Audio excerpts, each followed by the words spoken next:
Oi gente, tudo bem com vocês? Mais um vídeo aqui pro canal. Hoje eu vou falar, tô aqui com os papéis, vou falar um pouquinho sobre como foram os 30 primeiros dias de alimentação, né? E como que foi o pós-operatório nesses 30 primeiros dias, tá? Eu tô aqui no celular com as orientações da minha Nutri, da Lilia. E eu vou falar um pouquinho sobre como foi a cirurgia e o dia, como que foi depois da alta, né? Depois de chegar em casa do hospital. Eu tô aqui com o meu sumário de alta do Mater Dei também, que tem algumas orientações, tá? Aí aqui fala um pouquinho, né?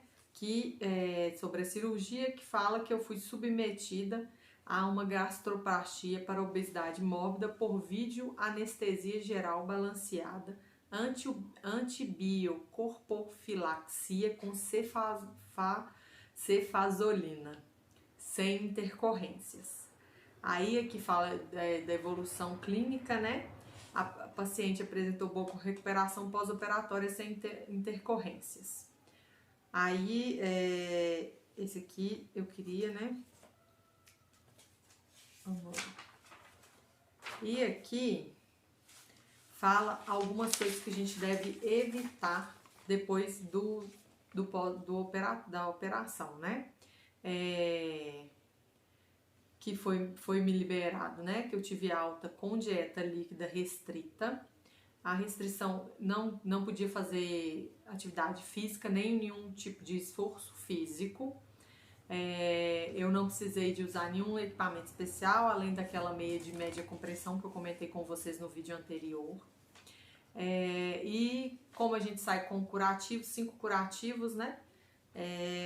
Eles pedem para manter eles limpos e secos. Evitar molhar, essas coisas todas. Um pouquinho de como que foi a dieta, né? Vou guardar aqui. Aí eu vou falar para vocês algumas coisas, né? O que mudou com a cirurgia. Quando a gente mastiga os alimentos, né? Eles movem-se do esôfago para o estômago, aonde um ácido forte continua o processo digestivo. O estômago pode reservar grandes quantidades de alimentos de cada vez. Quando este conteúdo vai para o duodeno, que é a primeira parte do intestino delgado, os sucos biliares e pancreáticos, né? Eles aceleram a digestão no jejum e no ilho. As outras duas partes do intestino delgado ocorre a absorção de quase todos os nutrientes. As partículas alimentares que não são digeridas no intestino delgado são armazenadas no intestino grosso e então são eliminadas através das fezes, né? A cirurgia, ela modifica esse processo normal da digestão e absorção dos nutrientes. E as alterações causadas no processo digestivo são redução da ingestão alimentar, que é a restrição. A cirurgia reduz o tamanho do estômago e limita a quantidade, né, de alimentos que ele pode armazenar. Com isso, a gente ingere menos caloria e dá-se preferência aos alimentos de formas líquidas ou pastosas. Diminui a digestão também, né, principalmente na absorção de nutrientes. Essa absorção ela diminui um pouco. A cirurgia faz uma conexão direta entre o estômago e a parte mais baixa do intestino delgado. Então, após comer, o indivíduo não absorve grande parte dos alimentos, dos nutrientes, né? Aí, após a cirurgia, é introduzido esse plano que ele vai gradualmente melhorando, né? Primeiro a gente ingere os líquidos e depois, gradativamente, a gente vai comer no máximo 2 colheres pequenas de cada vez, sem sentir desconforto e ânsias. Depois, quando progredir para a ingestão de alimentos mais sólidos, as quantidades toleradas podem ser maiores, tá? Dos primeiros 10 dias, ele é um cardápio líquido mais restritivo, tá? Normalmente, ele não pode ter resíduos. Então, do primeiro ao 10º dia pós-cirurgia, tudo que você come, ele tem que ser batido e coado. Eu coava num coador de café de pano, porque aí não vinha resíduo nenhum mesmo, é só aquele caldo do legume ou da verdura, né, com a carne batida ou frango.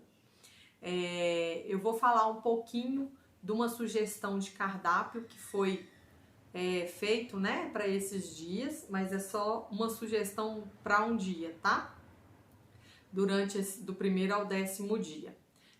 No café da manhã, por exemplo, aí vai de acordo com os horários, tá? Os horários que estão aqui são os horários que eu usava, né, nesses 10 primeiros dias. Às 7 horas da manhã a gente toma um café da manhã, que era um chá de ervas, sem açúcar, tá? Sabe, um copinho de café, daquele pequeno de 50 ml? Aí eu tomava um copinho daquele de chá de ervas, de 50 ml, a cada meia hora, até concluir 200 ml, né? Então eu ficava ali praticamente 2 horas tomando chá, mas era de 50 ml, tá? 50 e 50 ml, até completar os 200 ml. Então, a cada meia hora eu tomava um copinho. Isso começava às 7 da manhã com o café da manhã, que seria só o chá. E esse chá, ele não podia ter outros aditivos, outros nutrientes, né, outros ingredientes. Ele, por exemplo, se fosse chá de camomila, ele teria que ser camomila nos ingredientes, não podia ter nada a mais. E sem açúcar, tá, gente? Tanto que hoje em dia eu era uma pessoa que não tomava nada sem açúcar. Hoje em dia eu não consigo tomar nem chá, nem café, nem suco com açúcar. Ou é totalmente sem nada ou com o adoçante. Aí às 9 horas da manhã eu tomava um suco normalmente era de laranja, que é o que eu suportei mais nos primeiros dias, tá? Um suco de laranja diluído e coado, também a mesma coisa, no copinho de 50 ml. As refeições todas foram assim nos 10 primeiros dias, tá? No copinho de 50 ml, a cada meia hora, até chegar a 200 ml, tá? Então, às 9 horas da manhã, eu tomava o suco, igual eu falei. Esse suco, a gente não, meu marido que fez os 10 primeiros dias, né? Ele fazia o suco de laranja e coava nesse coador de café de pano, tá? Para não vir resquício nenhum, só o líquido mesmo. Aí, às 11 horas, eu almoçava, tá? Era um caldo de carne com hortaliças. Aí a gente foi revezando durante esses 10 dias, carne de boi e frango, com serralha, couve, almeirão e outras hortaliças e legumes também. Isso tudo era processado no liquidificador, né? Se fazia um caldo. Isso tudo era processado no liquidificador e coado no coador de café de pano, tá? E a mesma coisa dos 50 ml até dar os 200 ml, a cada meia hora um copinho de café de 50 ml. Aí 1 hora eu tinha um lanche que era uma gelatina líquida, né? Então a gente fazia gelatina e eu tomava aquilo igual um suco, tá? E igual a mesma coisa do copinho de café, até inteirar os 200 ml. Aí, às 15 horas, eu comia de novo, né? Era outro lanche. Aí eu tomava uma água de coco, ou tomava um chá. Eu ia intercalando durante esses dias esses líquidos, tá, gente? Não necessariamente na ordem que eu tô falando, porque é só uma sugestão.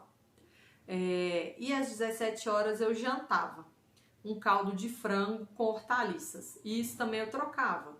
Às vezes era frango na hora do almoço, carne na hora do jantar, e eu ia revezando as hortaliças e as carnes, tá? E os legumes. A mesma coisa do copinho de café, até inteirar 200 ml.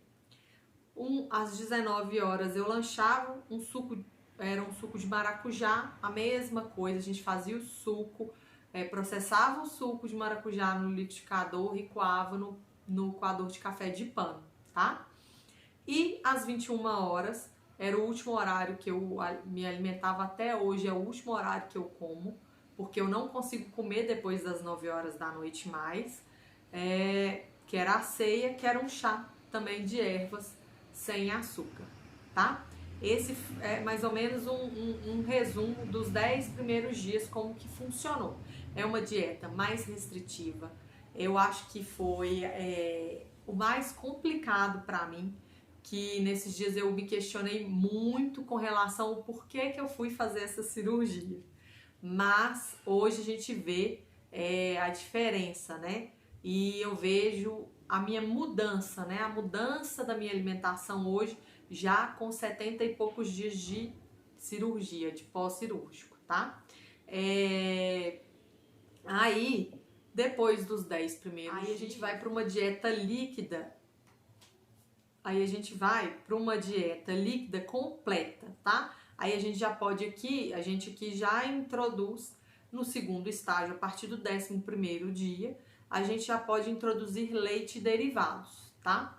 Vou falar com vocês que eu tive muito medo de tomar leite e comer queijo, que eu fiquei com medo de passar mal.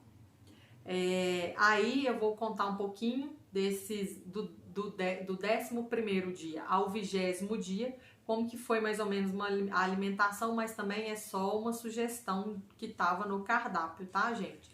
Não quer dizer que sempre foi assim, a gente ia variando fruta, legume, verdura, chá, água de coco e tal, e lembrando sempre de ingerir muita água nos intervalos, tá? Eu aprendi muito. Tem dias que, infelizmente, o estômago da gente levanta não aceitando nada, inclusive água, depois da cirurgia. Então, tem dias que é mais complicado, tá? Mas a gente vai indo, vai se adaptando, vai acostumando com as coisas novas, né? Com esse novo ritual aí de alimentação. Então, eu vou falar um pouquinho da alimentação do 11º dia ao 20º, tá? É uma dieta líquida completa, né? Tanto que no café da manhã, por exemplo, no café da manhã era um mingau de aveia com adoçante, que já introduziu o adoçante, tá? Mas eu preferia o mingau sem o adoçante. Achava, até hoje eu acho, que o adoçante deixa um gosto mais, não sei se é mais doce, mas não fica, pelo menos ao meu paladar, não ficou muito agradável. Então, no café da manhã era um mingau de aveia, de maisena, de fubá, o que o seu estômago aceitar melhor, tá? Eu não tive problema com relação ao mingau.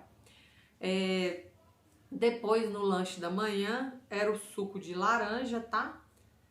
E lembrando que nesse estágio também continua a mesma coisa do copinho de café, tá? 50 ml a cada meia hora até dar os 200 ml, tá? Até do 11º ao 20º dia, a mesma coisa com relação ao copinho de café em todas as refeições, tá?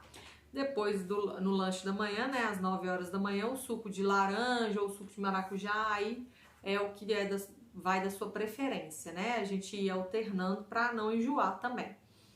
No almoço, aí aqui já era uma sopa de frango com hortaliças só liquidificada. Aí eu já não coava mais nada, não coava mais a sopa, né, o almoço e a janta no coador de pano coador de café de pano não, tá? Era só, a gente só batia no liquidificador e eu tomava aquele caldo ali batido no liquidificador, tá? Aí às 13 horas era o primeiro lanche da tarde, uma vitamina de frutas com leite desnatado, tá? Aí vai do seu gosto. Eu gostava muito de banana com morango. Muito. Né, mano? Uhum. Banana com morango, mamão com banana também. Muito bom, porque ajuda o intestino da gente voltar a trabalhar bacana. Então, nesse primeiro lanche, depois do almoço, era essa vitamina de frutas com leite desnatado, tá? A mesma coisa do copinho de café, tá, gente? Aí, o próximo lanche da tarde, que era às 15 horas, introduziu o iogurte desnatado. O que eu fazia nesse primeiro momento, tá? O iogurte desnatado, normalmente,